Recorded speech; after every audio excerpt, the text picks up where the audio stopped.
So at this point, I'd like to introduce Dr. Robert Hansen, who is from Wake Forest Baptist Medical Center.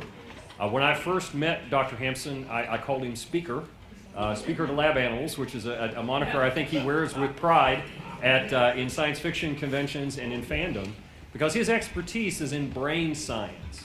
And since we've had Dr. Hampson here at TVIW, we've learned a lot about some of the effects of the space environment on humans that I had not heard before, because they're not just the biomedical, they're the neurological and cognitive kinds of issues.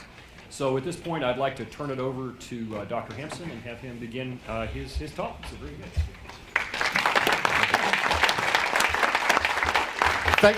Thank you, Les, and thank you to the organizing committee. In 2013, I came and gave a talk at TVIW as the lone biologist. And in 2014, I was no longer alone.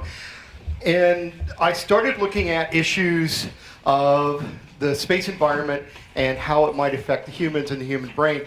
A very interesting thing happened. I talked a lot about space radiation 18 months ago in Oak Ridge.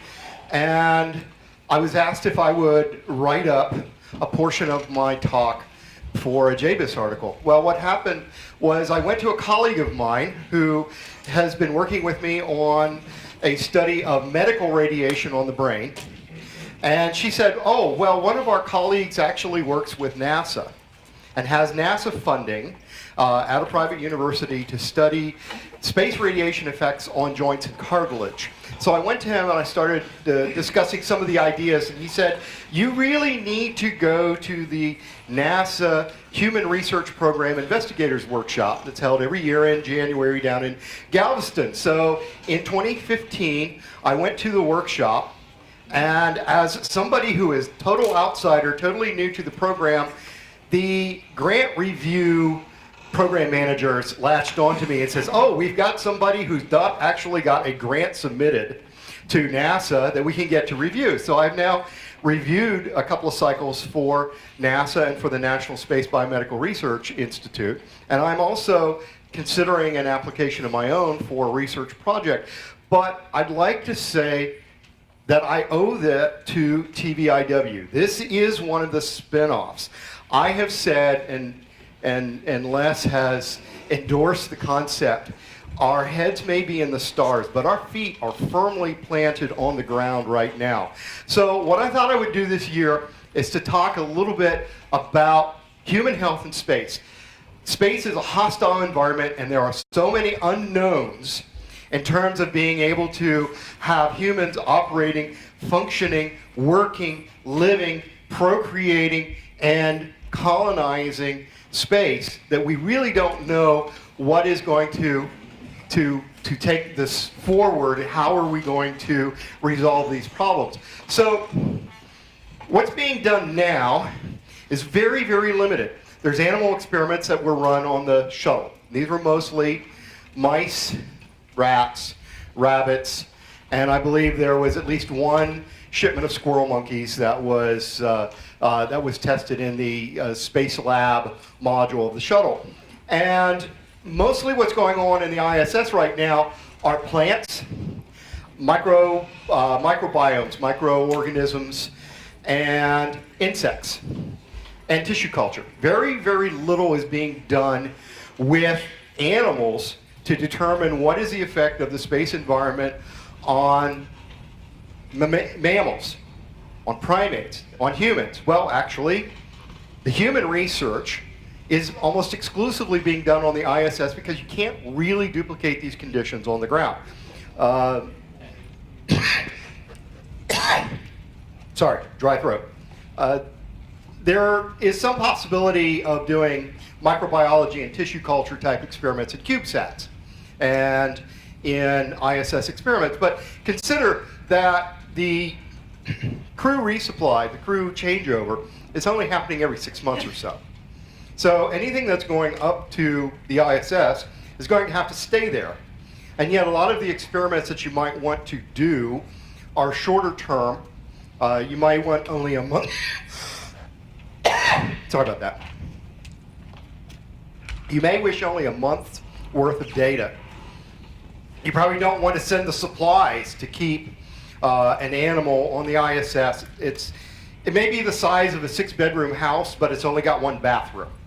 So and it's very, very cramped. It's a 6-bedroom house that holds 6 families, essentially, worth of gear, worth of equipment, furniture.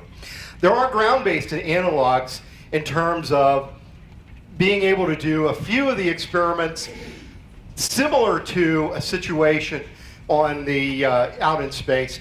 There's high-energy particle radiation experiments that are done courtesy of Brookhaven National Lab, where they're simulating solar particle events, or they're simulating the galactic cosmic radiation constituents.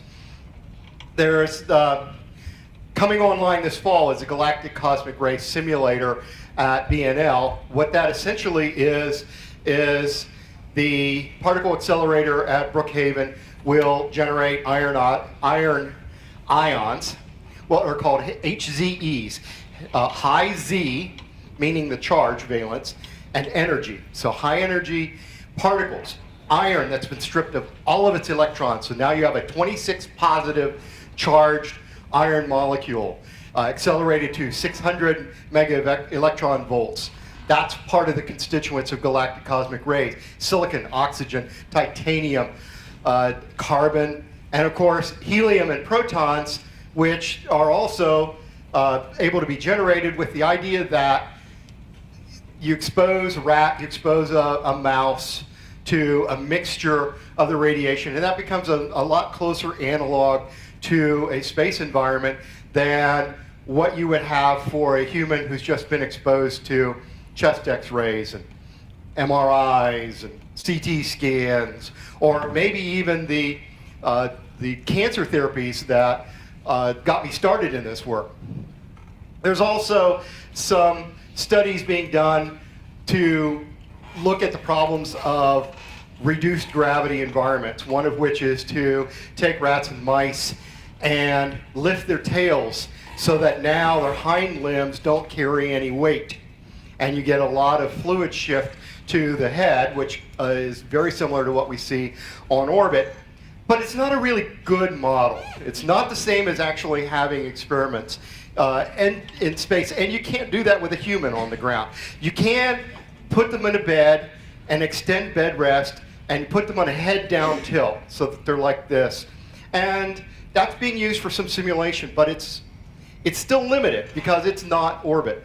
And then there's issues of social isolation. Put together a team of 5 people and expect them to spend 500, or in the case of Andy Weir's The Martian, over 900 days isolated from their families, isolated from anyone else. You've got all sorts of psychological issues and team dynamics in terms of who gets along, who doesn't get along, who's getting along a little bit too well, and other issues that can come. Now, we do have some simulations. The Mars 500 experiment, High Seas, which is actually a habitat perched on Mauna Loa in Hawaii, and it has a very Mars-looking environment around it, and there are missions there that are 3, 6, and 9-month test missions with 5 to 6 individuals, and also Antarctic bases also give a good test for that. So who does this? Surprisingly enough, I grew up in science fiction, and science fiction loves to make NASA the culprit. I'm sorry, they're not. They are the ones doing this research. There's no one else doing this type of research right now. The research that needs to be done in order to get us to off of this planet, to other planets, to the belt, to the stars, right now it's being done by NASA. And so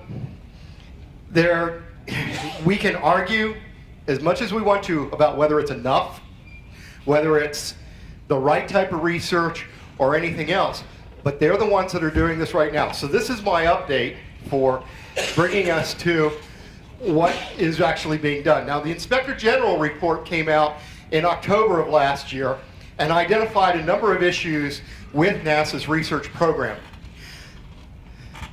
They said that there are a number of challenges are delaying the research. And those challenges are how NASA manages risks, progress made to manage risks, and these challenges delay progress in identifying and mitigating risks. By the way, most of those challenges boil down to money, funding for the research. NASA lacks a coordinated approach to managing astronaut health for long-duration space missions. One of the reasons is when there is an experiment to be done, astronaut time is exceedingly limited. If I were today to propose an experiment where I create a game that could be played on an iPhone or a tablet that would assess the cognitive performance and memory of an astronaut, and I want to see how that changes over Scott Kelly's 12-month mission, I would get 15 minutes once or twice per month. That's it. Their time is scheduled so heavily, and the tasks that need to be done, it is very difficult to get new experiments run. There's a vetting procedure, and there's also a culture of silos. If you're within the silo, you know what's going on. If you're not in the silo, you don't know what's going on, and you can't affect some of the other silos. And there's been some historical integration. And then there's the question of establishing and maintaining an ethical framework for risk acceptance. This is the key thing. Risk acceptance. How much risk is appropriate? And a lot of what I'm going to continue talking about today centers around the idea of risk. But the idea is for long duration spaceflight, and this is where the Homo Stellaris track is going to take off, discussing what needs to be done, what risks, what adaptations, what challenges do we face over the next 100 years, and how do we bring about a culture that accepts the risk that would permit and endorse and promote long-duration spaceflight. Now, for a little bit of humor here, we have this great missed opportunity because of this poor Nigerian astronaut that's been stuck in orbit for 14 years. I did, in fact, receive this email that says he has $120 million worth of back pay, and if I would consent to transfer it to my bank account, they only need $20 million to bring him home, and I can have the rest. But to give you an idea of what is actually being done in terms of this research, this is excerpted from NASA's Human Research Roadmap. And what they say is crew health and performance is critical to successful human exploration beyond low Earth orbit. 27 Americans have gone past low Earth orbit, and they did it 40 years ago. More than 40 years ago. We have not had any humans past low Earth orbit since that time that we know of, except for our Nigerian friend. And so the Human Research Program investigates and mitigates the highest risks to human health and performance. And this is they're looking for countermeasures. They're looking at risks. And what they have are 32 identified risks, physiological and performance effects from the hazards, the radiation, the reduced gravity, the long confinement, the lack of interaction, close interaction with more than just the 4 to 6, or when a capsule visits, there might be 8 other people around them at a given time. So within these 32 identified risks, there are 317 gaps. NASA's trying to close these gaps. That's what their funded research is working on. And I went to a meeting 2 weeks ago, this year's meeting of the NASA Human Research Program, and the 317 gaps are still, we're still looking at only about 50 of them at a time. This is the set of risks. The risks caused by the altered gravity field, by the hostile or closed environment of the spacecraft design, radiation, distance from Earth, isolation. We have within the categories things like inadequate food and nutrition. How about toxic exposure? They're pulling mold off of the surfaces of the interior surfaces of the ISS. They're pulling lichen and algae off of the exterior surface. So this closed environment can become toxic to the astronauts. I've highlighted this one right here, adverse cognitive or behavioral conditions. And I did so because cognition is one of my key areas of interest. From their statement, the risk of adverse cognitive or behavioral conditions, the risk statement is extended duration. There's a possibility of adverse cognitive or behavioral conditions that will occur affecting crew health and performance. Mental disorders could develop, and should adverse behavioral conditions be undetected and unmitigated. For example, let's say we do send Mark Watney and his companions to Mars. And rather than having a disaster, which was somewhat unrealistic, Mark gets hit in the head and now he's had a stroke, or he's got traumatic brain injury, or he develops pre-Alzheimer's disease. What is going to be done? This is one of the questions that NASA is looking at. Within this risk, this is one of the 32 risks, there are 9 gaps identified.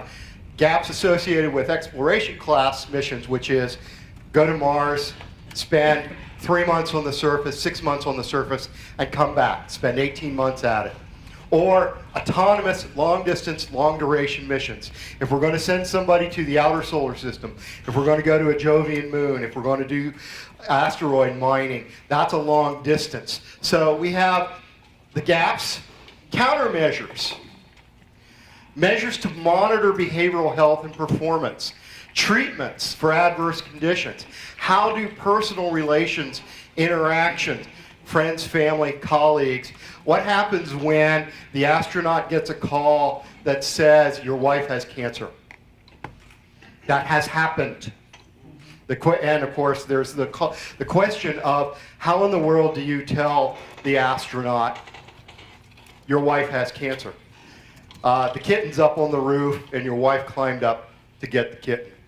First message. The second message is, well, your wife fell off trying to get the kitten. The kitten's okay, but your wife is in the hospital. Oh, by the way, we found something else. It's an old, tired joke, but the question is, when you have to give information to the astronauts, how are you going to do that? Because it's going to affect their health. It's going to affect their cognitive state. It's going to affect their emotional state.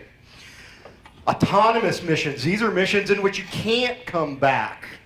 You know, the astronaut that got the notification about his wife was coming home in a month. Okay? So, but what if, I'm sorry, that astronaut's coming back for 2 years? This is the current status of the risk rating. A 12-month mission on the ISS is at orange, partially controlled. But for planetary missions such as Mars, more than 18 months, it's uncontrolled. It's red. There's a general rule of risk that if anything's red, you don't go. Orange, these are astronauts, they accept risk. Orange risk, they'll probably go. Right now, in the 32 risks and 317 gaps, it is mostly yellow. About a quarter of them are green, about half are yellow, and there's very few oranges, the rest of it's red. Here's another example of one of the risks, and this one is actually rather unknown. It's the risk of visual problems. A lot of you have seen pictures of the astronauts in ISS or in the shuttle where you notice they have moon face, very round. It's because while we're standing here right now, while I'm standing here in front of you, 80% of the fluid in my body is below here. But if I were in orbit, that would be about 60 to 50% of the fluid, and there would be a lot more fluid up here. So we see an increase in the pressure of fluid in the head, in the brain, intracranial pressure. What that does is that pushes. And when it comes to the eye, it means it pushes the optic nerve into the eye. This is a post-flight X-ray. This is a pre-flight X-ray. And these two are pre-flight and post-flight. And you can see there's a distortion in the optic disc. There's a distortion in the blood vessels, and this is caused by pressure. We have had astronauts returning from ISS that have had severe visual acuity for distance, near, and refraction changes that have been severe enough to make them functionally blind and they last. They last a long time. So these are the types of things that is being researched now. It's the sort of things that really make this critical to study. So we have the 317 gaps, but it's limited to NASA's budget. It's limited to plants, insects, and microorganisms, the tissue cultures right now.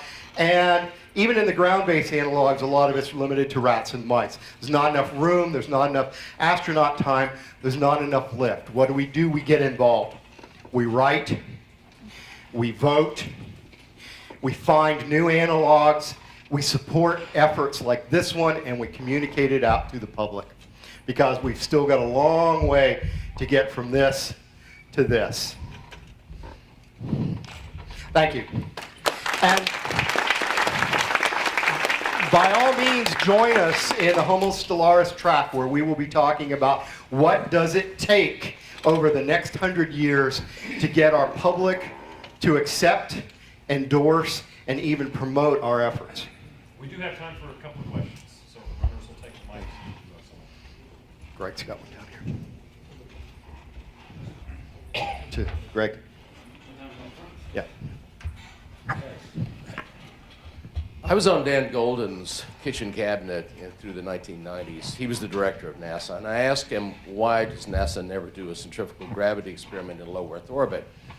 I'd like to know your opinion about it, but I'll tell you already his opinion. He said, because the House committee won't permit it, because it would mean you were truly committed to an interplanetary mission or any long duration mission, and they don't want to hear about that, so it's never been done. That's Dan Golden. He's no longer the director. Perhaps the sun has lifted and all is bright and shiny, but I'd like to know your opinion. Right now, the only centrifuge experiments have been done with rats and mice. And the problem with that is that in the centrifuge, the rats don't stand up, they don't make right-angle turns, they don't stand and operate equipment or sit down to eat their lunch. It is severely lacking. I heard a talk a couple weeks ago at the meeting where the keynote speaker said the saddest, most depressing sight in the world is the NASA director begging Congress for money. And that's exactly how it happened. You're right. It hasn't been done. It needs to be done. That's something I'm a firm proponent of. One more question. Here we're also talking about more long-term aspects of interstellar travel, and there's a whole thing dedicated to world ships and that kind of thing.